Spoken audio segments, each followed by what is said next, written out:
Vi har akkurat vært og vaska mer, men det er jo heldig av vi tog at brusen rikka ikke. Det er ikke nekka. Det er store trobleis. Jeg fikk ordnet det så at jeg måtte sette meg i huk under kranen. Han rikka ikke. Brusen rikka ikke. Så nu er jeg regner og meldpasset det var den sørste brusbæg i 8 dager. Gosse vi der Kåre, han er Kåre. Ja, hva er det brusen? Jeg tror det er brusen. Nei, etasjevasker der. Det er vel det. Det er så godt. Det som vi ned, så har turen som ned, til vi kommer alle lukta lykke. Så da er det ikke den store trobleisen. Måste för hjälp det här tycker jag. So, this is just thank you so much. Thank you. Asante. Och betalar i en nördstal. Thank you. Ned ad korridoren her, så er der sådan en lille rum med udlejningsgrej. Just follow you. Hvis I bare lige følger efter Johnny, så får vi lige styr på lidt tøj til os, der mangler. Og mangler klæder, det er alle i bagagen la etter Doha. Så nu skulle vi finne på noen klæder, utlegging. Og legge klæder ut, og lukka bussen ned. Og læs, vi rekorder. Vi kjører vanlig til. Og så ikke det har lukket for klæder med her, det ser vi alt. Altså vi får vores bagage ind. It's not, they're asking if it's potentially all the way to the top. No way. Probably not. So it's more for the next few nights to keep warm? In worst case scenario. Okay, so a jacket or something? Det er, altså, jeg er 100% sikker på, at vi har bagagen ude ved gaten. Det tror jeg. Ja. Mattresses. Sleeping mattresses. Oh, yeah, sure. Yeah, thank you. Nej, du får en poncho. Ja. And the sleeping bag and raincoat. Plastic bag as well. One plastic bag. Yeah. And look at the socks. Nada. Sorry. No, man, nada big. How much you gonna do to put on?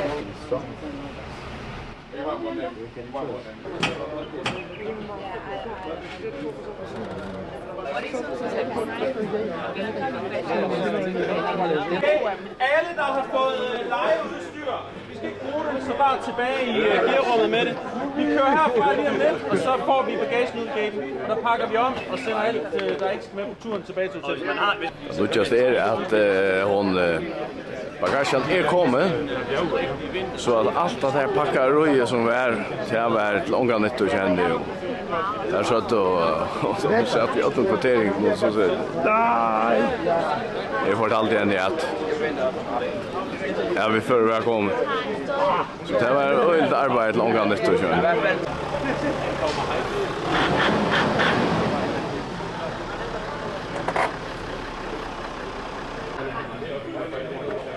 Hello. Morning. Vi har lige taget vores. Er det ikke min, der ligger der ved siden af jorden? Jo. Det var de første tasker. Ja. Vi skal sikkert affjerde. Hvad? Vanvittigt. Kan du tage billede af det? Det er derfor, vi snakker, der man lige kommer. Ja. Så var der vet. Ja, og det er vi så ikke det, siger jeg. Kan gå ind og tage den også. Prøv det. Ja, Det ser da fedt ud. Og nu er nu sørst du fjallet. Ja. Det er det.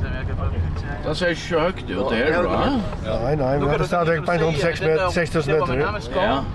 Vi skal gænge, det sørste så lidt til nummer, vi skal gænge godt, han Det ser det ud som det er bare bank Glemmer helt, hvor flotte de er, de der højspændende. Her lægger længst fra, alle gør. Så jeg tænker, han låter at komme til. Hvis det er turen ned til her, så vi skal starte, der er en 30 timer. Det er sgu en god ting, at få gravet dem ned i Danmark alligevel. Så gænger vi et kilometer der. Så jag vet inte om du kommer på motorcykeln ikväll.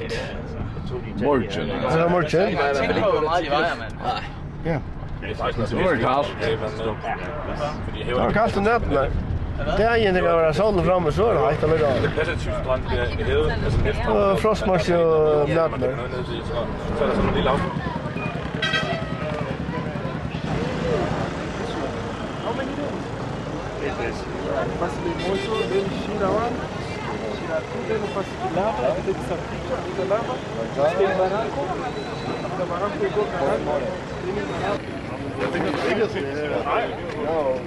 Og her.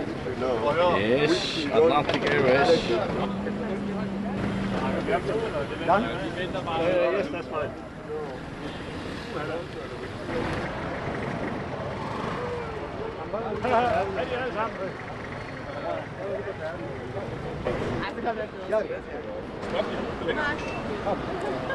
Och vi finns ju Viðføri. Rätt kommit och så det är gott.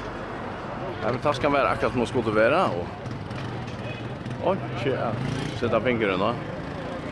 Atlantic Airways märker så. Glädjer vid.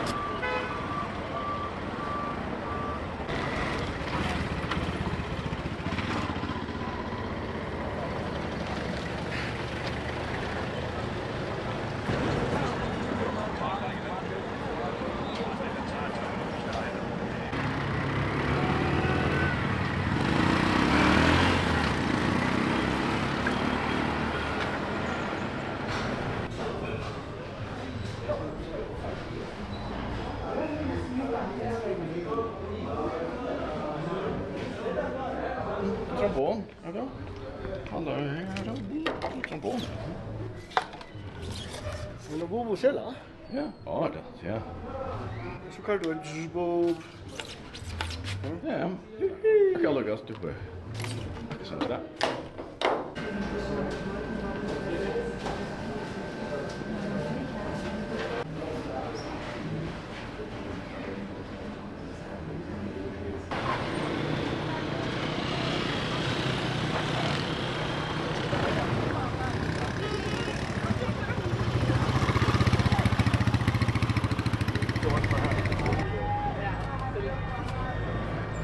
Nu får vi göra. Vi har varit ju köpt om vatten och finns pissa. Har du det også? Ja, jeg har slukket den, så jeg kan ikke tage den. Jamen, jeg har Och nu heter den sista parten av turen här som vi köra och Hvad er bedst lugt med flytysten? nu är det Legongo för rest. Apostlarna är på och kommer att toppen.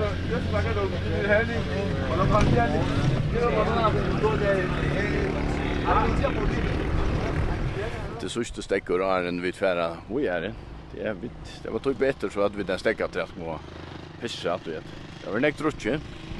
Och här är det inte undantag från att det är ärastan i världen. Så att här är det köjen till Vese. Här är köjen till damerna.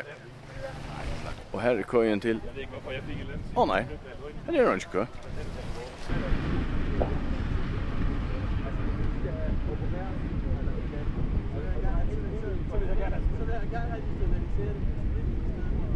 Nu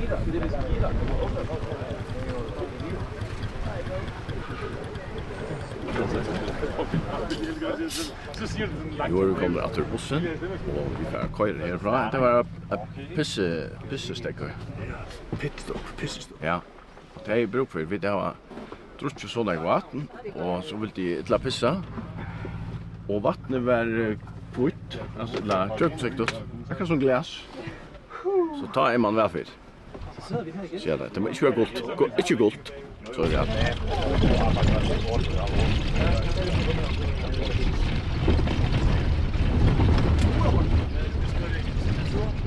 Ja, det kommer. Ja, det gør det. Det kan jeg afgøre, men man kender det Ja.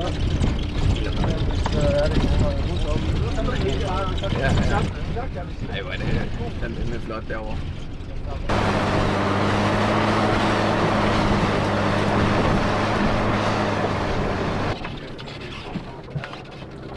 Der mange, der har en norsklyk.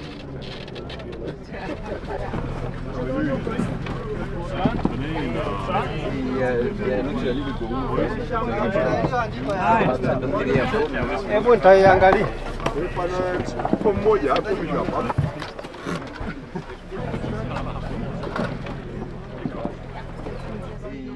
Jeg er nødt til at lige gå ud først, så jeg kan bare... É bom tá aí angari.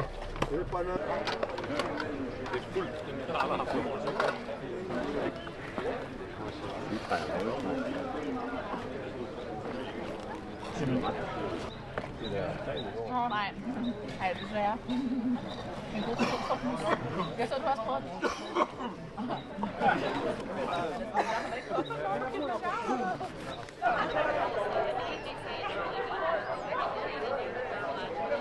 Ja, det der. Det er lige med at ramme kiloene. Ja, men jeg tænker på den der hårde... Nå, det er en kuffert. Ja. Men det skal der med på toppen, jo. Ja, det ligner ikke de andre. Hvorfor ikke? Hvad er det galt? Nej, de er mere sådan bløde og gule. Ja, den er fin. Ja, den ser godt ud. Hvad så? Helt perfekt vægt. Er det 15 kilo? 15,4. Hvem har en vægt? Så jeg prøver herovre.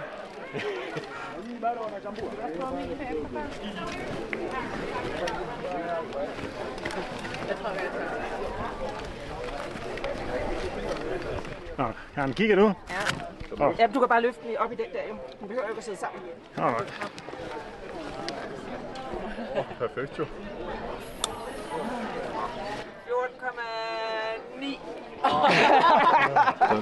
Er det tæt på? Ja, den er i de samme regler. Ja. Er det ikke tæt på? Skal den lige have lige lidt skønt? En gammel spejder. En gammel spejder, ja. Er det rød eller blå så? Det er ja, de gamle gule spejder. Det er de gule. Så er det lidt blå.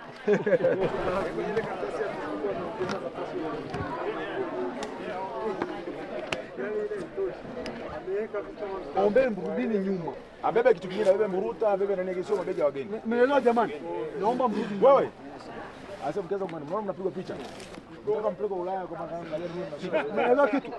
Naomba mrudi nyuma basi tupatie. Rudi nyuma kwanza. Lakini ndio kiongozi mwenye kazi amesema begi zilionyesha yeye anakataa. Tiganyo. Sikiliza kwani nisijue nampa nani? Mimi najua watu wote. Sasa una ngoja tusogee nyuma.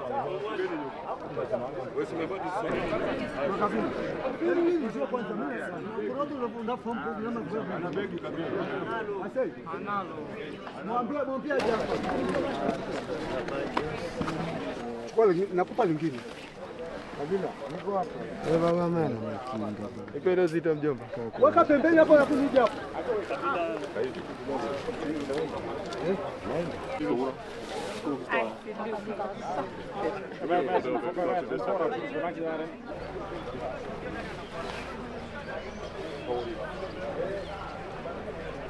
Jeg smurte vi solkreme og tidligere en tablett for hattasjoko.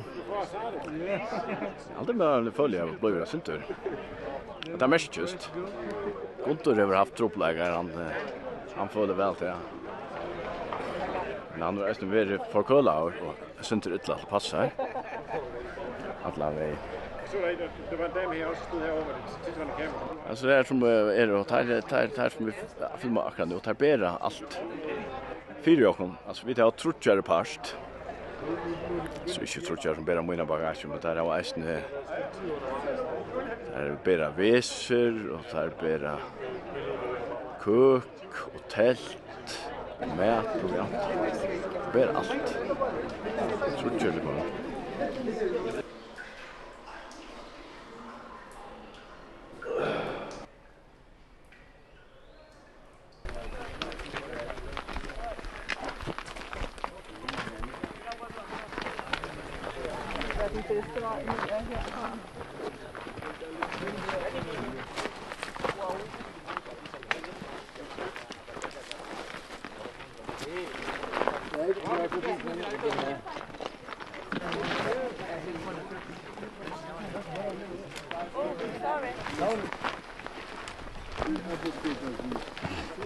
Kaka picha ukubwa wageni.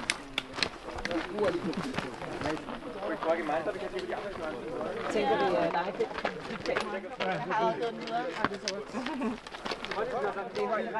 Ja, det.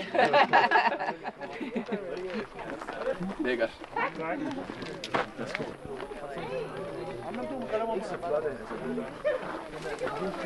Ja, den her.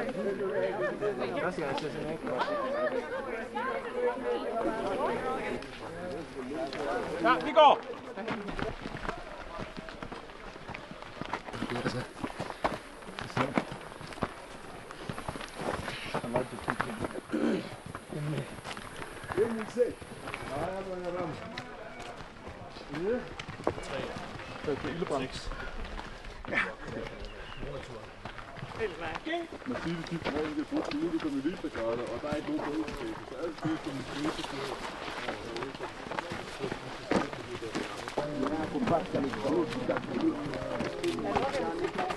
Så forskellige. Der kommer Vi lander på sådan 3.100.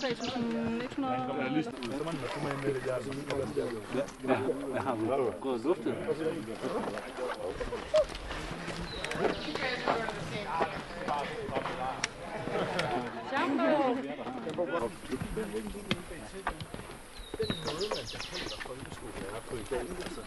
Jeg vil fandme ikke finde mig i dem. Nej.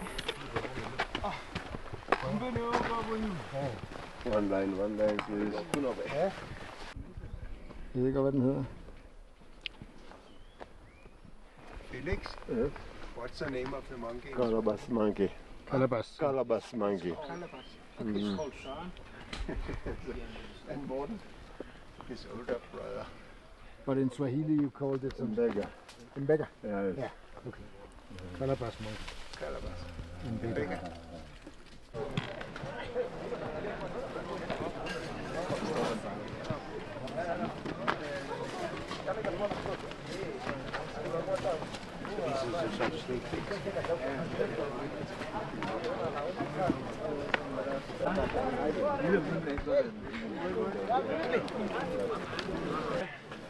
Det var rekordfart, hurtigste tid heroppe, jeg har været på indtil videre. Okay. 2 timer og 50, det er eddermame flot. Langsomste tur, det var 4 timer. Hurtigste 3,5. Okay. Og vi er under 3. Når Felix går foran, så er det okay. Ja. Så går vi ikke hurtigere, end det er forsvarligt. Der er en halv time igen i morgen.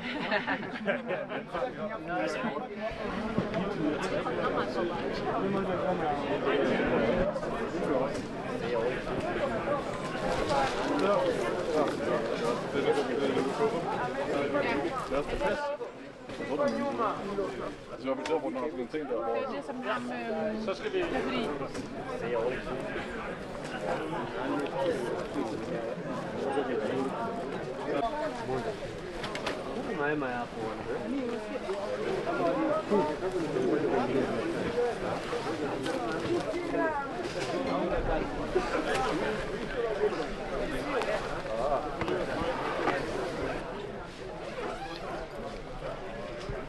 Vi kom på plass for disse levende. Det er 2600 meter høyt.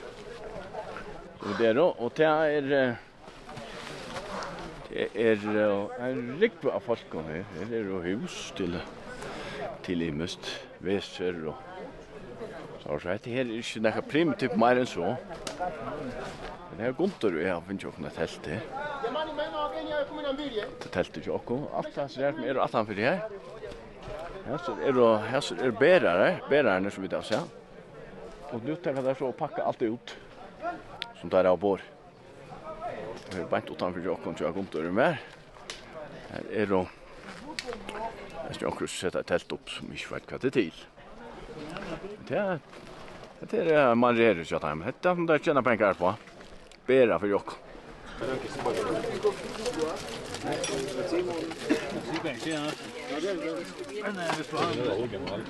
Var det taktisk, fordi du gider det der toilet? Nej.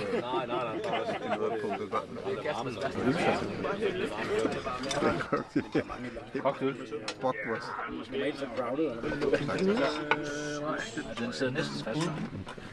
Og så sidder der sådan en håndtag over på siden, hvor man kan pumpe vand ned i lokummet, og når der så er tilpas nok til, at den kan skylle ud, hvad end der er, så åbner man spjældet for neden, og så lukker det igen. Sådan det. Det er ret simpelt. Spar lige på vandet, så hvis I kan undgå at bruge det, så gør I det. Fordi de henter det ret langt væk herfra i ved en kilde og så videre, og de skal også ud og tømme det bagefter. Der er en mand på turen, hvis opgave er et toilet. Så vi har 4 mennesker med, bare til at tage hånd om vores toiletter. Yes. Det er noget mystisk noget, som sker, jo højere man går op, og det er særligt, hvis man går for højt op for hurtigt. Så den her tur, altså den her rute, den er designet efter at undgå højdesyge. Det er derfor, vi faktisk har 3 dage i streg, hvor vi sover i nogenlunde samme højde. Men vi går lige en tur op på dagen, og så ned igen. Det er for at snyde kroppen til at tro, at den er lidt højere, end den egentlig er. På den måde prøver at vende den til, som lidt højere op. Men højdesyge, det kommer i 3 stadier. Der er det, der hedder Acute Mountain Sickness, AMS. Det er sådan det begyndende akut højdesyge. Altså, så det ligger lidt i ordet, selvom det er begyndende, så er det faktisk ret alvorligt. Så er der HAPE, High Altitude, oh my god, Pulmonary Edema, højderelateret lungeødem. Det er, hvor kroppen den begynder at danne vand nede i lungerne. Siger sig selv, ikke skide rart. Så er der højderelateret hjerneødem. Det er det samme, det er bare flyttet op i hovedet, så man danner vand inde i kraniet. Og det er de sidste 2, I er fandme ikke at spøge med. Det er ikke godt.